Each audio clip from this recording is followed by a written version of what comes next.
30-31 साल तक बच्ची ने पढ़ाई की, MBBS किया, PG किया, घर छोड़ के गई, उसके बाद उसके साथ ऐसा हो रहा है। अब रेस्ट करने के लिए डॉक्टर के पास जो नाइट ड्यूटी पे होता है उसके पास एक ड्यूटी रूम होता है which is a very essential part of the infrastructure. वो चीज़ भी वहाँ अवेलेबल नहीं थी। पेशेंट हमारे पास आता है, हम लोग को भगवान मान के हॉस्पिटल टू गेट ट्रीटेड। अगर वहाँ पे हमारे जैसे डॉक्टर्स का, हम स्टाफ का ही अगर कोई सेफ्टी कोई वो नहीं है तो हम पेशेंट्स को कोई सेफ्टी कुछ इंश्योर नहीं कर सकते हैं। लोकल अथॉरिटी सोच रही है कि ये नाइट में इंसिडेंट हुआ है, फीमेल डॉक्टर के साथ हुआ है, तो फीमेल का नाइट ड्यूटी नहीं लगाना है। इस लाइन को आई डोंट थिंक प्रमोट करना चाहिए क्योंकि इससे बहुत लॉस होगा। क्राइम मेल के साथ भी हो सकता है, क्राइम हमने इससे पहले कभी ये बात सोची और डिस्कस भी नहीं की है कि नाइट ड्यूटी में हमें क्या प्रॉब्लम आती है। It has become a part of our being here. And लोगों में एक डर होना चाहिए कि अगर आप एक ऑन ड्यूटी डॉक्टर के साथ ऐसा, आप किसी ऑन ड्यूटी पुलिस ऑफिसर के साथ होता है। डॉक्टर का कम से कम अपने वर्किंग एनवायरनमेंट में,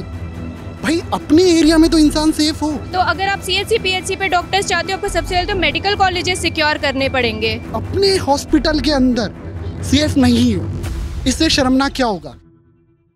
इस वक्त हम देश के सबसे बड़े सरकारी अस्पताल एम्स दिल्ली के बाहर खड़े हैं। मेरे साथ कुछ रेसिडेंट डॉक्टर्स हैं जो बारिश के बीच भी प्रोटेस्ट कर रहे हैं। ये जो आपको बिल्डिंग दिख रही है, ये JLN ऑडिटोरियम है, इसके अंदर भी कई डॉक्टर्स मौजूद हैं और वो भी इस बारिश के बीच में प्रोटेस्ट कर रहे थे। प्रोटेस्ट क्यों कर रहे थे? क्योंकि 9 अगस्त को कोलकाता के RG कर मेडिकल कॉलेज से खबर आई, जहाँ पर एक रेसिडेंट डॉक्टर जो ऑन ड्यूटी थी, 36 घंटे से वो ड्यूटी कर रही थी, उनका रेप करके उनकी हत्या कर दी गई। और ये सब हुआ कैंपस के अंदर जब वो ड्यूटी कर रही थी। तो उस इंसिडेंट ने सबको बहुत हैरत में भी डाला, कई डॉक्टर्स का गुस्सा निकल कर आया और इस बात पर अब चर्चा होनी शुरू हुई कि देश भर के डॉक्टर्स किन कंडीशन में काम करते हैं। इसी पर बात करने के लिए हमारे साथ रेसिडेंट डॉक्टर्स हैं। आप लोग पहले एक एक करके अपना नाम बता देंगे और क्या आप लोग भी नाइट शिफ्ट करती हैं यहाँ एम्स में? नाइट शिफ्ट्स तो यहाँ यूजुअली हमेशा ही चलती रहती है। कोई ना कोई फीमेल रेसिडेंट, मतलब सारे ही रेसिडेंट्स होते हैं, उसमें मेल फीमेल का कोई नहीं होता और इस चीज़ से हमें कोई आपत्ति भी नहीं है because it's a part of the learning process and night duties are essential for every doctor to be trained properly. और बात सिर्फ नाइट ड्यूटीज़ की नहीं है, कभी कभी एमरजेंसीज होती है, हमें नाइट में आना भी पड़ता है जब हम ऑन कॉल होते हैं, तो बीच में हमें ट्रैवल भी करना पड़ता है बीच में। हाँ, कोलकाता में जो इंसिडेंट हुआ, वो जो डॉक्टर थी वो भी नाइट ड्यूटी कर रही थी और ऑन कॉल ड्यूटी पर ही थी। मतलब जब कोलकाता में जो इंसिडेंट हुआ वो 36 आवर्स की ड्यूटी पे थे, जैसा हमें बताया गया है। 36 आवर्स की ड्यूटी के बाद उन्होंने, ऐसा कह रहे हैं कि उन्होंने अपना डिनर किया and she went to have rest. अब रेस्ट करने के लिए डॉक्टर के पास जो नाइट ड्यूटी पे होता है उसके पास एक ड्यूटी रूम होता है which is a very essential part of the infrastructure. जब कोई भी हॉस्पिटल की बिल्डिंग बन रही होती है उसमें डिज़ाइंड होता है कि डॉक्टर का ड्यूटी रूम है जहाँ वो 2 मिनट जाके लेट सके। एक छोटा सा बेड, ये नहीं कह रही हूँ कि बहुत हाई फाई फैसिलिटीज़ होती हैं, एक कॉट होता है, पानी कहीं मिल जाता है कहीं नहीं मिलता है, बेसिक एम्यूनिटीज़ आपको मिल जाती हैं। वो चीज़ भी वहाँ अवेलेबल नहीं थी उस। और यूजुअली ऐसा होता है कि एकेडमिक ब्लॉक थोड़ा सा हॉस्पिटल वाले, जहाँ पे पेशेंट वाला एरिया, उससे थोड़ा सा अलग होता है, जहाँ क्लासेस चलती हैं। उन्हें अपने क्लास तक, मतलब जो सेमिनार रूम होता है वो बेसिकली समझ लीजिए हमारा क्लास रूम होता है, उन्हें उठ के वहाँ तक जाना पड़ा। वहाँ पे कितनी ही सुविधाएं होंगी आपके आराम करने के लिए, but still she went there. और जो इंसिडेंट हुआ है वो वहाँ पे हुआ है, सेमिनार रूम के अंदर। तो ये एक थोड़ी सी भयावह सिचुएशन हो जाती है ना। तो अगर ये चीज़ें अवेलेबल होती पहले से, अगर एक ड्यूटी रूम होता, वहाँ और भी डॉक्टर्स होते, वो अकेली नहीं पड़ती, तो these are the essential things जो अवेलेबल करा दिया जाए तो शायद। और एंड वन मोर थिंग जो हमारी ध्यान में आता है कि ये इंसिडेंट हुआ है एक मेडिकल कॉलेज के अंदर, वो सरकारी मेडिकल कॉलेज के अंदर, डॉक्टर कहीं बाहर नहीं गया है। तो अगर आप कहते हो CHC और PHC पे डॉक्टर्स की कमी हो रही है, तो कौन सा डॉक्टर खुद को सेफ फील करेगा वहाँ पहुँचने में? ऐसा नहीं है कोई अपनी सुविधाएं नहीं देना चाहता है, बट एक सेफ्टी एक बेसिक नेसेसिटी हो जाती है, वो अपने पेरेंट्स को भी तो आंसरेबल है। तो अगर आप CHC PHC पे डॉक्टर्स चाहते हो, आपको सबसे पहले तो मेडिकल कॉलेजेस सिक्योर करने पड़ेंगे, जहाँ पे ऑलरेडी वो इतने अच्छे रैंक्स लेके सिक्योर करके फिर आप पल्मोनरी मेडिसिन जैसी ब्रांच ले रहे हो किसी मेडिकल कॉलेज में, तो उस बच्चे की सिक्योरिटी सरकार की रिस्पॉन्सिबिलिटी तो होती है ना। आप लोग सब जैसे नाइट शिफ्ट करते हैं, आप लोग क्या प्रॉब्लम्स फेस करते हैं और क्या बेसिक चीज़ें होनी चाहिए जो नाइट शिफ्ट में हर डॉक्टर को, चाहे वो मेल हो या फीमेल हो, वो उन्हें मिलना ही चाहिए? क्योंकि ये जब इंसिडेंट हुआ उसके बाद देश भर का अटेंशन गया और लोग इस पर बात करना शुरू कर रहे हैं कि जो ड्यूटी पे डॉक्टर्स होते हैं वो किस कंडीशन में काम करते हैं। देखिए, हम बोलेंगे कि हम तो काफ़ी प्रिविलेज्ड हैं. We are sitting in AIIMS New Delhi which has provided us with the best of the facilities. तो हमारे पास रात को जो हमें फैसिलिटी चाहिए is one room where we can rest, water amenity, washroom available and safety. One guard to safeguard that room or the ward. Very simple. These are not something which is not attainable, and I would say AIIMS has tried their best to provide that to us, and our institution can serve as a model for the rest of the country to facilitate all those very basic amenities which are not something so difficult to adapt. आपका क्या नाम है? Dr. Nisha. Doctor निशा, आप भी night shift करती होंगी, आपको क्या लगता है आपके नज़रिए से क्या प्रॉब्लम्स है जिस पर ध्यान देना चाहिए और जो हर हॉस्पिटल में फिक्स हो ही जाना चाहिए अब तक? जैसा अभी आपको मैम ने बताया, बेसिक एमिनिटीज़ जो बहुत ही ज़्यादा हाई फाई नहीं है, जिनको बहुत ही आराम से फुलफ़िल किया जा सकता है, वो एमिनिटीज़ भी सेंट्रल इंस्टीट्यूट के हॉस्पिटल में हम हैं तो we are getting it. But there are majority of government hospitals pan India जहाँ पे ये एमिनिटीज़ उनको अवेलेबल नहीं है. यहाँ पे पेशेंट हमारे पास आता है, हम लोग को भगवान मान के to hospital to get treated. अगर वहाँ पे हमारे जैसे डॉक्टर्स का, हम स्टाफ का ही अगर कोई सेफ्टी कोई वो नहीं है तो हम पेशेंट्स को कोई सेफ्टी कुछ इंश्योर नहीं कर सकते हैं. तो ये सबके लिए इतना दर्दनाक और एकदम ऐसा हादसा है जिसको अगर हम बात भी करते हैं तो हम लोग का कॉन्फिडेंस भी इस हादसे के बाद कम हो गया है. And we are so shattered कि हमारी किसी कलीग के साथ कल को ये हादसा हम में से किसी के साथ भी हो सकता है. तो इसीलिए हम लोग का यही है कि ऐसी बेसिक एमिनिटीज़ और सेफ्टी हम डॉक्टर्स को प्रोवाइड किया जाए. जो अक्यूज्ड है इस केस में बताया जा रहा है कि वो भी सिविक पुलिस ऑफिसर जो मतलब सबसे निचले तबके के पुलिस ऑफिसर है, उस ड्यूटी पर थे. तो एक सवाल ये भी उठ रहा है कि आप सिक्योरिटी में जिन लोगों को लगा रहे हैं और उस कैंपस में तो सीसीटीवी भी अवेलेबल था, उसके बावजूद ये इंसिडेंट हुआ. तो सेफ्टी के लिए क्या मतलब सेंसिटाइज भी करने की ज़रूरत है सोसाइटी को, और वो ट्रस्ट इश्यूज़ भी तो है ना कि आप जिनको सेफ्टी में लगा रहे हैं वही अगर आपके लिए अनसेफ या प्रॉब्लम बन जाए तो. एम्स में ऐसा होता है, सिर्फ एक सिक्योरिटी गार्ड एक जगह के लिए डेजिग्नेटेड नहीं होता है. अगर मैं अभी उठ के यहाँ से अपने सेमिनार रूम तक जा रही हूँ, कई सिक्योरिटी गार्ड्स मुझे मिलेंगे. सीसीटीवी देखिए, एम्स भी बहुत बड़ा इंस्टीट्यूट है, आप जितने भी सीसीटीवी लगा लो शायद कम पड़ जाए.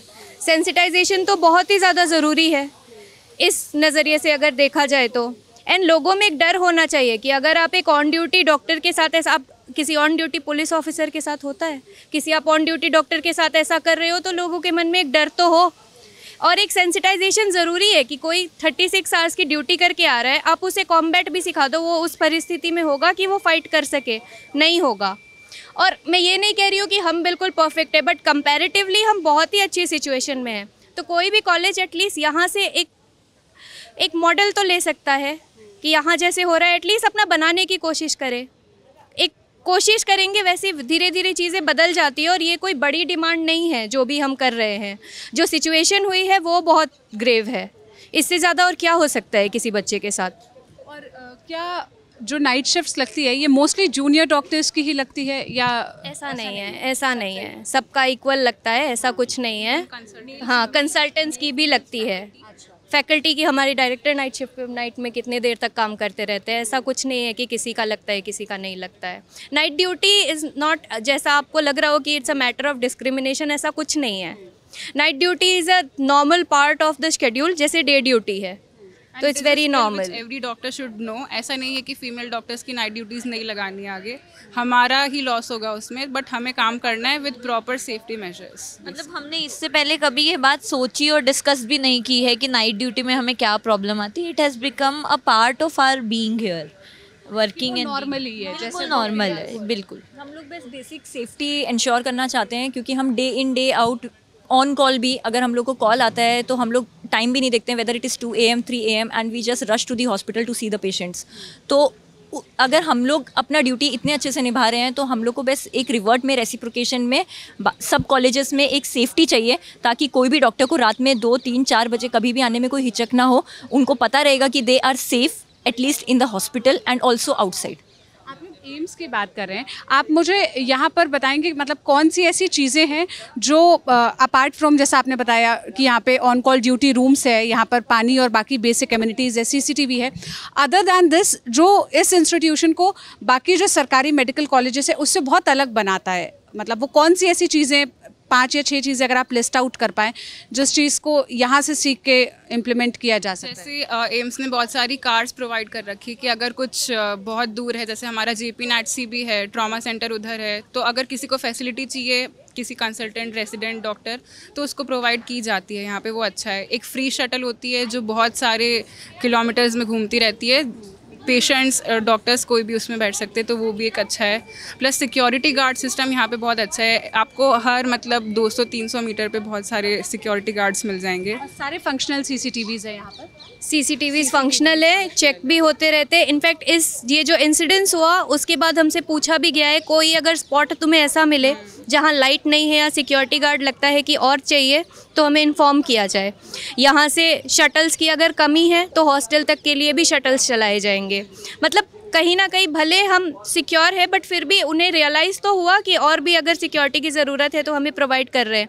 क्या बाकी जो कॉलेजेस है, जो स्टेट कॉलेजेस है, वो भी ये सोच रहे हैं अपने बच्चों के लिए? फ़िलहाल उन्हें भी अभी सोचना चाहिए। लोकल अथॉरिटी सोच रही है कि ये नाइट में इंसिडेंट हुआ है, फीमेल डॉक्टर के साथ हुआ है, तो फीमेल का नाइट ड्यूटी नहीं लगाना है। इस लाइन को आई डोंट थिंक प्रमोट करना चाहिए क्योंकि इससे बहुत लॉस होगा। क्राइम मेल के साथ भी हो सकता है, crime it's not about a female. या अगर वो घर पे रास्ते में जा रही होती है और फिर ये सब दुर्घटना होती तो क्या हम अभी प्रोटेस्ट नहीं करते क्या कोई भी? आप लोग भी नाइट शिफ्ट करते होंगे, आप लोग को क्या लगता है आपके नज़रिए से क्या प्रॉब्लम्स है जो आप लोग फेस करते हैं सिक्योरिटी वाइज?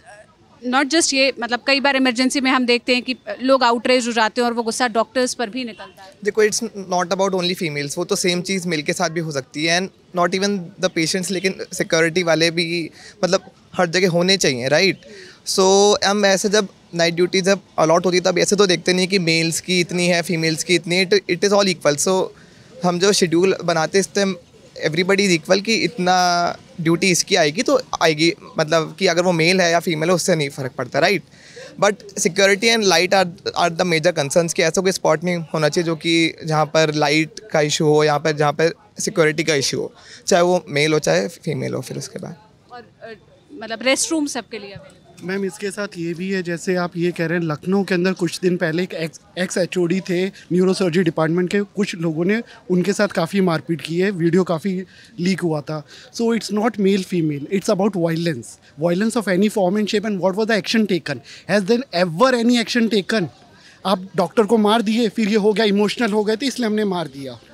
भाई डॉक्टर ने अपना काम किया, गलती की उसे पनिश करो, गलती नहीं की है तो उसे मार क्यों रहे हो? हर डिपार्टमेंट, आप भी अगर कहीं जर्नलिज्म में फॉलो कर रहे हो, आपसे कोई गलती होती है, आपने जो गलती की उसके लेके उसे पनिश करो। आई एम नॉट सेइंग कि गलत इंसान को जस्टिफाई करो, पूरा कोर्ट सिस्टम है, सारा सिस्टम चल रहा है हमारा, बट इसका मतलब ये नहीं आप फीमेल के साथ ये इतना बुरा इंसिडेंस हुआ इसलिए ये हाईलाइट हुआ। अगर किसी के साथ हैरेसमेंट हो रहा है, ईव टीजिंग हो रही है, दैट इज़ इक्वली वर्स्ट। मेरा 4 महीने का बच्चा है यार, अब वो 31 साल की बच्ची थी, कितनी हम कहते हैं ना अच्छा बच्चा बुरा बच्चा करके, 30-31 साल तक बच्ची ने पढ़ाई की, MBBS किया, PG किया, घर छोड़ के गई, उसके बाद उसके साथ ऐसा हो रहा है। आप इमेजिन करिए उसके पेरेंट्स के साथ क्या हो रहा है। उसने पूरी लाइफ में अपनी पढ़ाई की, वो इंसान 2nd ईयर रेजिडेंट थी, उसने इंटर्नशिप की है, उसने कितने लोगों की जान बचाई होगी, उनमें से कोई खड़ा है आज ये कहा जा रहा है कि इमरजेंसी डिपार्टमेंट में, नॉन इमरजेंसी डिपार्टमेंट में डॉक्टर काम नहीं कर रहे इसलिए कुछ लोगों की जान को खतरा है। स्टिल कंसल्टेंट काम कर रहे, बट ये बताइए जिस डॉक्टर ने जिस की जान बचाई, इंक्लूडिंग दिस पर्टिकुलर डॉक्टर, हमने उसके लिए क्या किया? उनमें से कोई पेशेंट आया जिसने अभी तक जान बचाई थी कि हाँ इस डॉक्टर ने मेरे लिए जान बचाई थी, हम तुम्हारे साथ थे? बात आपकी सही है, पेशेंट्स को प्रायोरिटी दी जानी चाहिए, बट डॉक्टर का कम से कम अपने वर्किंग एनवायरनमेंट में, भाई अपने एरिया में तो इंसान सेफ हो कि मैं जा रहा हूँ। उसके बाद एक दूसरा इंसिडेंस, ये आप एम्स के अंदर बॉन्ड होता है 5 लाख का। इसका मतलब ये है कि अगर आप एम्स में PG ज्वाइन करते हैं, 3 महीने के अंदर आप 6 महीने तक छोड़ते हैं तो आपको 3 लाख रुपए का पेनल्टी देना, आप छोड़ सकते हैं। 6 महीने के बाद छोड़ते हैं तो आपको पेनल्टी 5 लाख की देनी है। प्राइवेट कॉलेजेस, स्टेट गवर्नमेंट के अंदर ये बॉन्ड है 30 से 50 लाख तक। मेरे माँ बाप अफोर्ड नहीं कर सकते, अगर मैंने ज्वाइन कर लिया होता 50 लाख, तो मेरे माँ बाप को मैं बोलूँगा तो क्या बोलेंगे कि बेटा 3 साल एडजस्ट कर लो, ये हो जाएगा वो हो जाएगा। Why it is always outsiders, they can be your department people which are harassing you. They can be your senior, junior, anybody can. आपके माँ बाप अफोर्ड कर सकते हैं 30 से 50 लाख रुपए कि भैया आप छोड़ दो, और छोड़ के वापस ज्वाइन किया तो फिर क्या? उसके बाद भी किसी ने किसी को मार दिया, किसी ने किसी के साथ कुछ किया. माई इशू इज़ ये बॉन्ड का इशू ही नहीं होना चाहिए. अगर आपको कोई तकलीफ़ है अपने डिपार्टमेंट में, किसी भी कारण से आप सेफ़ नहीं महसूस कर रहे हैं, आपको पूरा हक होना चाहिए कि भाई मैं अपनी डिग्री, मुझे मेरे डॉक्यूमेंट्स मिल जाएं. आज की तारीख में इंडिया की जो रेशो है patient versus doctors which is suppose to WHO 1:1000 which is almost there. Doctors को साउथ इंडिया में आप जाएंगे स्पेशली स्टाइफंड उतना नहीं है. बट ये सब होते हुए भी सब जगह आप कर्नाटका में देखिए, तमिलनाडु में देखिए, हर स्टेट में बॉन्ड है. 30-30, 50-50 लाख का बॉन्ड है. आपने उसको ज्वाइन करवा दिया. ज्वाइन करने से पहले आपने उससे चॉइस ली थी कि हाँ भाई हमारी मर्जी थी, बट उसको पता था उसको 2 महीने काम करने के बाद कितनी तकलीफ हुई होगी. Same doctor, may be she was not comfortable. वहाँ कंडीशंस वैसी नहीं थी कि जिस पर उसको चॉइस होनी चाहिए इंसान को. अगर मैं कंफर्टेबल नहीं हूँ, मुझे अगर तकलीफ है एम्स से, तो मुझे ये क्यों नहीं बोला जा रहा है कि भाई तुम्हें हर हालत में काम करना पड़ेगा? कोई क्राइम नहीं है. जितने दिन काम किया आपको हक है, आप अपनी नौकरी छोड़ के जा सकते हैं. डॉक्टर्स को वो हक नहीं है. आप 50 लाख रुपए दो, क्यों दो भाई? जितने साल मैंने नौकरी की उतना ले लो. नॉर्मल जगह क्या रहता, आप 1 महीने का 2 महीने का नोटिस देते, फेयर इनफ, वो दे लीजिए आप. और सबसे गलत बात है, आप अपने हॉस्पिटल के अंदर सेफ नहीं हो. इससे शर्मनाक क्या होगा? Should it suppose to be हम इसलिए आज खड़े हैं कि इतना बुरा हुआ है किसी के साथ? क्यों? एक छोटा सा इंसिडेंस इस सेम कॉलेज के अंदर मैंने न्यूज़ में पढ़ा था, I am not sure so है, लास्ट ईयर भी प्रोटेस्ट किया था स्टूडेंट्स ने. They have been allegations against the principal that principal have failed PGTs, जो PG अंडर ट्रेनिंग थे, इंटर्न्स को फेल या डॉक्टर्स को फेल किया गया, पनिश किया गया. I am not sure, but as per news ऐसा किया गया. क्यों? वो प्रिंसिपल वहाँ क्यों कंटिन्यू करे जा रहा है? और उसके बाद भी अगर कोई प्रिंसिपल दूसरा आता है, हमारी क्या SOP है कि भाई एक अस्पताल में इतने रेजिडेंट के लिए इतना ये रहेगा कि भाई 5 रेजिडेंट डॉक्टर हैं फीमेल, तो उनके लिए वॉशरूम रहेगा, उनके लिए चेंजिंग रूम रहेगा. मेल के लिए एक अलग फैसिलिटी रहेगी. कोई पेरेंट है, कोई मदर है, उसके लिए XYZ फैसिलिटी रहेगी. यहाँ एम्स में till very recently supreme court judgement के अगेंस्ट आप मैटरनिटी लीव के लिए लोगों को पनिश किया जा रहा था. पैटर्निटी लीव प्रैक्टिकली एग्जिस्ट नहीं करती. आप उन चीज़ों के लिए पनिश करो. It's there for each and every person. और मेरा सबसे बड़ा गुस्सा इस बात से है कि जिस डॉक्टर की हत्या हुई है, उस डॉक्टर ने जिसकी जान बचाई थी, उनमें से कितने आज खड़े हैं? जब आप किसी डॉक्टर के साथ खड़े नहीं होते हो और फिर आप ये बोलते हो कि भैया जाओ मरो, और कि कुछ होगा, कोई बात नहीं, पेशेंट ने मारा, भाई दुख होता है. मेरे माँ बाप को अगर कुछ हुआ होगा, मुझे इमोशनल हो सकता हूँ, बट फिर भी जिसने कुछ हुलिगनिज्म कर रहा है, कुछ मवालीगिरी कर रहा है, उसको तो पनिश करो. This is not done, and I am again saying this bond issue have made the PG horrible, specially for the state government. अब 50 लाख का बॉन्ड नहीं पे कर सकते. बहुत इंपॉर्टेंट प्रॉब्लम आपने रेज की. एक आखिरी सवाल मैं आप लोगों से करूंगी. आज आप लोग सब प्रोटेस्ट करने के लिए इकट्ठा हुए थे. बारिश में भी हमने देखा कि आप लोग प्रोटेस्ट कर रहे हैं. हज़ारों लोग कैंपस के बाहर से अंदर तक मार्च करके यहाँ ऑडिटोरियम तक आए. क्या डिमांड्स है आप लोग की? मतलब आप लोग गवर्नमेंट से क्या चाहते हैं? बेसिकली सबसे पहले हम लोग ये चाहते हैं, हम सभी लोगों में बहुत आक्रोश है. आज सभी लोग यूनाइट हुए और बहुत ही सक्सेसफुल प्रोटेस्ट हमने यहाँ पे अभी किया है, और आगे भी हमारी लड़ाई जारी रहेगी. मोस्टली हम अभी सरकार से ये चाहते हैं, हमने डिमांड में भी डायरेक्टर को, रजिस्ट्रार सर को, सभी को यहाँ पर एक लेटर दिया है जिसमें हमारी डिमांड्स की मांग रखी है कि सरकार CBI की इंक्वायरी बिठाई जाए, इस पे CBI के हाथ में केस सौंपा जाए, और जो भी दोषी है इस बहुत ही बुरे क्राइम का, उसको जल्द से जल्द सज़ा मिले. दूसरा हम चाहते हैं, जैसे कि हम देखते आ रहे हैं, जब वर्ष 2016 में मैंने पहली बार MBBS ज्वाइन किया था, तब पहली बार हमने पार्ट लिया था CPA सेंट्रल प्रोटेक्शन एक्ट के एक प्रोटेस्ट में. आज की तारीख में 8 साल 9 साल हो गए हैं, लेकिन आज भी CPA के लिए कोई कुछ नहीं किया जा रहा है. आप इसे और एक्सप्लेन कर देंगे थोड़ा, जो दर्शक देख रहे हैं उनको, ताकि ये समझ में आए? Basically CPA central protection act होता है जो कि इंश्योर करेगा डॉक्टर्स का सेफ्टी और उनका वर्क प्लेस पे उनका लिए एक हेल्दी इन्वायरमेंट क्रिएट करने के लिए, जिसकी वजह से इस तरीके की जो घटनाएं होती है, वायलेंस हो गया या फिर काम इस तरीके का गंदे कृत्य हो गए, तो ये चीज़ें अवॉइड हो सकती है. सेकंड, ये बहुत इंपॉर्टेंट है कि सेंसिटाइजेशन नहीं है. मोस्टली पब्लिक को सेंसिटाइजेशन नहीं है. गवर्नमेंट सेटअप्स में फैसिलिटीज़ के कम होने की वजह से डॉक्टर्स पे ब्लेम किया जाता है कि डॉक्टर्स आर एट फॉल्ट, जिसमें हम लोग 24 घंटे 36 घंटे की ड्यूटी करने के बाद भी एक पाँव पर खड़े रहते हैं इन लोगों सभी की सेवा के लिए, और हमारा ये मोटो भी रहता है। तो हम बस सरकार से इतनी मांग करना चाहते हैं कि हमारा जो बेसिक राइट है, बेसिक सेफ्टी एक राइट होना चाहिए वर्क प्लेस पे।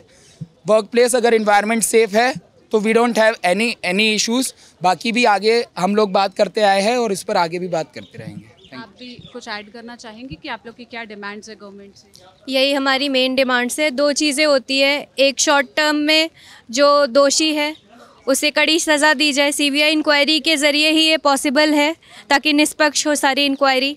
दूसरी चीज़ है इसे प्रोटेक्ट कैसे किया जाए, तो उसके लिए सेंट्रल प्रोटेक्शन एक्ट ज़रूरी है ताकि कोई ऐसा कुछ करने जाए तो उसके मन में एक डर हो कि आप ड्यूटी पे एक डॉक्टर के साथ कर रहे हो। तीसरी चीज़ ये है कि इसे सिर्फ ड्यूटी डॉक्टर के साथ हुई हिंसा की तौर पे ना देखा जाए। पहले वो एक लड़की थी, it's a act against humanity, it's a crime and it should be punished accordingly. Thank you so much हमसे बात करने के लिए और अपनी प्रॉब्लम्स बताने के लिए। देश भर में जो डॉक्टर्स हैं वो प्रोटेस्ट कर रहे हैं, वो इसी बात को लेकर आगे आ रहे हैं कि जिस कंडीशन में वो काम करते हैं उस कंडीशन को बेटर किया जाना चाहिए, सरकार को उसके लिए काम करना चाहिए। आप अभी देख रहे होंगे अब तो हल्की बूंदाबांदी है, लेकिन यहाँ पर भारी बारिश हुई थी और उस भारी बारिश में भी रेसिडेंट डॉक्टर्स जो हैं वो प्रोटेस्ट कर रहे थे। इनकी बातचीत पर, इनके तर्कों पर आप क्या राय रखते हैं कमेंट में बताइएगा। कैमरे के पीछे आलिश थे, मैं सोनल हूँ। हमारी कवरेज जारी रहेगी, आप लल्लन टॉप देखते रहिए। शुक्रिया।